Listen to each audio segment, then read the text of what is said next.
নিজের ঘরে একা শুয়ে রুষার যেন কিছুতেই ঘুম আসছিল না। ও শুধু অয়নের কথাই ভেবে যাচ্ছিল।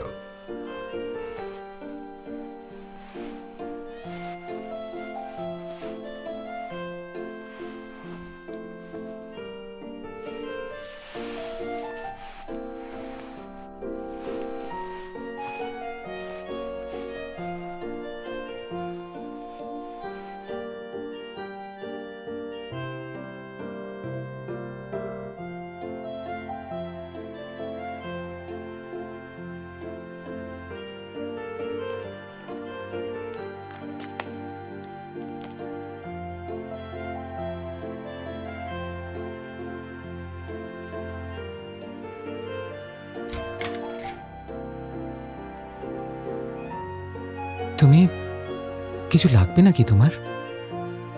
রুষা উত্তর খুঁজে না পেয়ে এদিক ওদিক দেখতে থাকে। অয়নের চোখে চোখ না রাখার হাজারো চেষ্টা করতে করতে রুষা নিজের মনে মনেই বলে, হুট করে কিচ্ছু না ভেবে অয়নের ঘরে চলে তো এলাম, কিন্তু এবার ওর প্রশ্নের কি উত্তর দেব?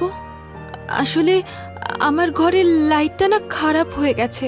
ও, আমি এক্ষুনি গিয়ে ঠিক করে দিচ্ছি। না না, তার কোনো দরকার নেই। রুষার এ আজ হলো কি? ওর ব্যবহার আজ যেন ভীষণই অন্যরকম। অয়ন যেন কিছুই বুঝে উঠতে পারছিল না। আর অয়নের এই থতমত রূপ রুষা এর আগেও বহুবার দেখেছে। আজ রাতটা আমি এখানেই শুয়ে পড়ছি। ঠিক আছে, তাহলে তুমি এখানে শুয়ে পড়ো, আমি বরং তোমার ঘরে চলে যাচ্ছি। আরে, আমার এখানে আসার আসল কারণটা কি ও বুঝতে পারছে না?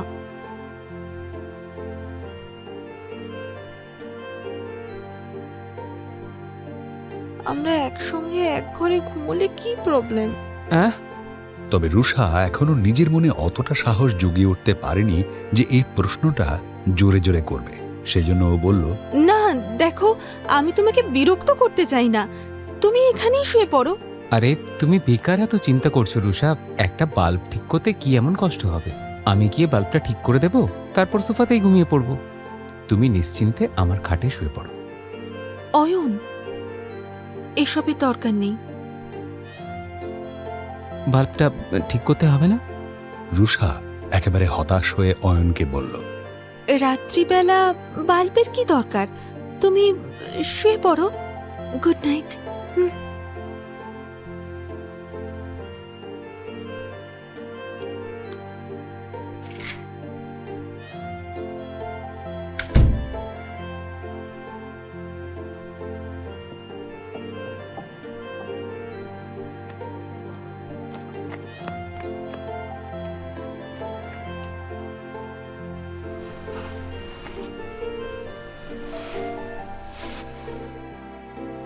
আমার মতো বোকা মেয়ে পৃথিবীতে আর একটাও নেই। কেন মরতে যে অয়নের ঘরে যেতে গেলাম? এমনিতে তো আমার সব কথা না বলতেই বুঝে যায়, কিন্তু আজকে ও আর কিচ্ছুটি বুঝতে পারলো না। আমার এত এম্বারেসড লাগছে যে আজ রাতে আর বোধহয় ঘুমই আসবে না।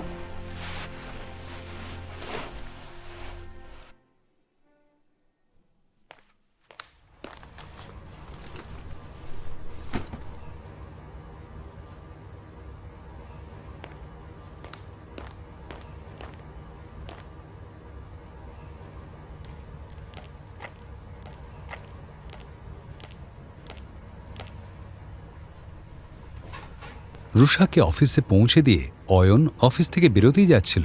ঠিক তখনই ও আর রুষা একজনের গলার আওয়াজ শুনতে পায়। আমাকে আটকাস না।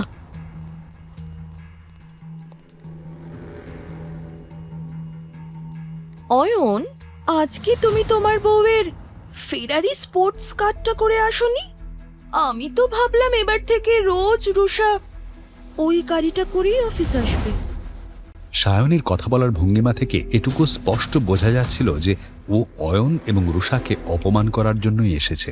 এখানেই শেষ নয়। এরপর সায়নে আরো বলল, এক মিনিট, আচ্ছা ব্যাপারটা কি এরকম যে দামি গাড়ি ভাড়ায় নেওয়ার মতো টাকাও নেই অয়নের কাছে?